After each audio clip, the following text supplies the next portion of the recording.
I hadn't seen Lisa in almost 10 years. The last time we spoke was at my grandmother's funeral, and after she inherited that old house, our connection was cut off.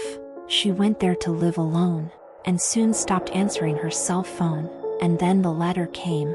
The paper was gray, like it had been soaked in ashes. The handwriting trembled. She wrote that the house was alive, that it was watching, and that there was someone whispering in the walls at night. She begged me to come. I didn't believe her, but something inside me twitched. I got on the train. The journey seemed endless. Her words kept running through my mind. If he decides he needs you, he won't let you go. I thought it was a metaphor, but the closer I got, the colder I felt inside. When I saw the house, it took my breath away. It stood like a huge corpse in the woods. No windows. The walls were smooth, dark, scorched. The door opened by itself. Inside, it was bright, but there was no light, no lamps, no bulbs, just an even, pale glow from the walls. Lisa was there, aged, haggard. She hugged me, but her gaze was glassy. She didn't smile. "He's awake. You came at the wrong time," she said. I wanted to ask who he was, but she only shook her head. "You need to stay here at least one night. He needs to get to know you." I couldn't sleep. There was crunching, breathing, scraping in the walls. It was as if the house really lived. There was a voice coming from the wall, a very quiet, female voice. She was whispering something in an unfamiliar language. I put my ear to it and felt a warm exhalation. The house was breathing. I jumped up, but Lisa was already standing behind me. "You mustn't scare him," she whispered. The next morning she showed me the basement. There were drawings, hundreds of drawings on the walls. People stuck in the walls, with faces blurred like melted wax. She pointed to one and I realized it was a grandmother. The face was distorted, but the birthmark was unmistakable. Every night I dreamed that I was walking around the house and the walls were reaching out to me. In one dream, I walked into the bathroom and saw my reflection, but it didn't move. It didn't repeat my actions. It was smiling. I woke up in a cold sweat. That night I heard the voice again, but now it was calling my name. I went to the wall. It was warm.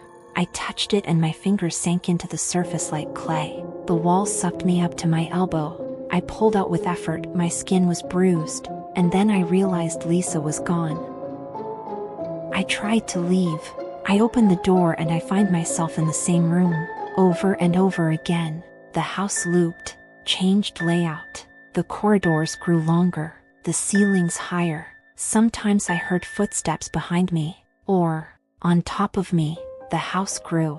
It became bigger on the inside than it was on the outside. I found a ladder to the attic that wasn't there before. There was a sarcophagus in the attic, not stone, but wood, dark, charred wood. I opened the lid and I saw myself, asleep. I suddenly opened my eyes. "You're not the first," my reflection whispered. I started to lose my memories. I couldn't remember my house number, my job, even my birthday. Lisa disappeared. I found her diary. The last entry was 3 years ago. "I'm not Lisa anymore. I'm a wall. I'm watching." The house showed me images, scenes from my childhood, but distorted. My mom with no eyes, me playing in a room where the floor was meat. Everything was alive. I realized it was feeding on the memory, devouring it. I could feel parts of me disappearing. I found a way. The house lets letters in to lure new ones. I took advantage of that. Writing to you now, to those who are reading. If you're reading this, he's already feeling you. He's waking up near you, in the wall, in the shadows behind you. Don't go into that house. Don't look too long at the walls. Because he is with you, already. He's whispering. You just don't want to hear, until it's too late. Chapter 1: A Call After Midnight. I was used to the library closing late, but that Friday I stayed longer than usual. At exactly 0:17, The landline phone rang, the same old machine that was almost never used. On the wire was a trembling female voice. "Are you the custodian? He's awake." Absolute silence, then a sharp click and a dial tone. I packed my things, but on my way out I noticed on the table an old invitation card with the embossed address of an abandoned monastery in the foothills.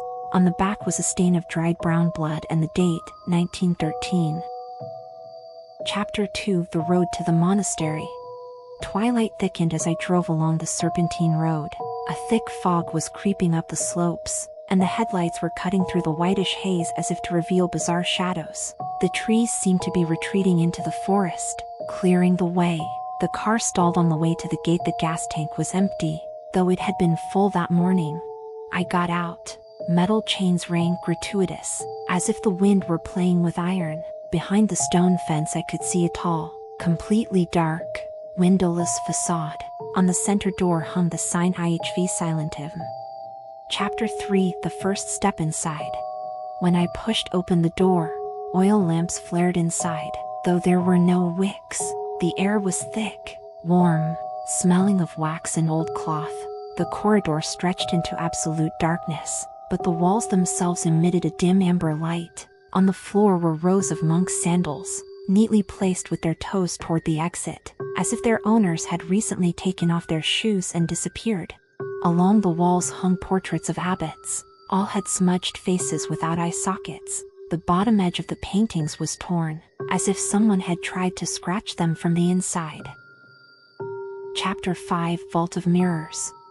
Further down, the corridor opened into a huge hall where the ceiling consisted of hundreds of intertwined mirrors. They reflected me in fragments, my eyes in one, my hands in another, but never the whole of me. In each mirror I saw a figure in a monk's hood behind me, though when I turned around, I saw only emptiness.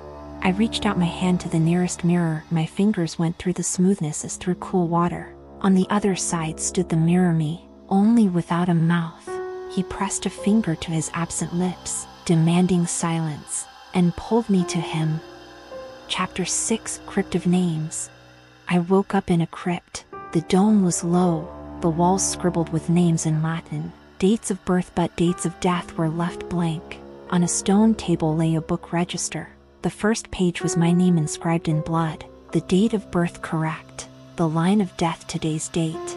A gust turned the page. There were the names of the monastery's founders. All the dates of death matched: June 13th, 1625. The shadows between the columns began to thicken, forming into a procession of faceless monks. They didn't touch the floor, but each step rang a bell in my temples. Chapter 6: The Crypt of Names. I woke up in a crypt. The dome was low, and the walls were inscribed with names in Latin. Dates of birth but the dates of death were left blank. On a stone table lay a book register. The first page was my name inscribed in blood, the date of birth correct, the line of death today's date. A gust turned the page. There were the names of the monastery's founders. All the dates of death matched: June 13th, 1625. The shadows between the columns began to thicken, forming into a procession of faceless monks. They didn't touch the floor, but every step echoed in my temples with a resounding bell. Chapter 7: The Stone Choir. As the procession closed around them, the monks held hands, formed a circle. Their sleeves rolled up. There was no flesh inside, only thick black smoke. They chanted, a low stone chorus whose vibration cracked the slab beneath their feet. In the center of the circle, an altar flared up. On it was a glass vessel, within which floated a beating human heart.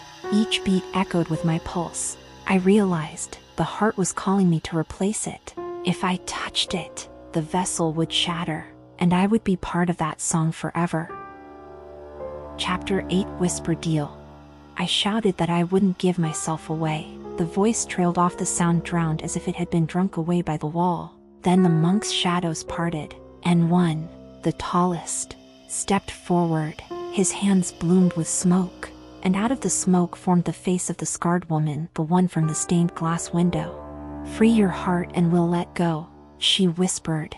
I remembered the phone voice. "Are you a keeper?" Turns out a keeper isn't a keeper, but a victim who succeeds the previous one. Someone has to stay and listen to the whispers century after century. Chapter 9, Letter to the Viewer. I chose a different path. I didn't break the vessel, but I pierced my palm and drew a circle on the floor with salt and blood. The whispers rumbled like a storm, the monks were dissolving into a swirl of ash. The walls began to crumble, the stained glass of the stained glass window cracked. I woke up at home, phone in hand, 017. On the table is the same card, but the inscription has changed, Voces Liberati, and someone else's blood is still wet. I'm writing this down to warn you, if the call rings again, don't answer it. He's looking for the next keeper. Do you hear that? It's a call for you.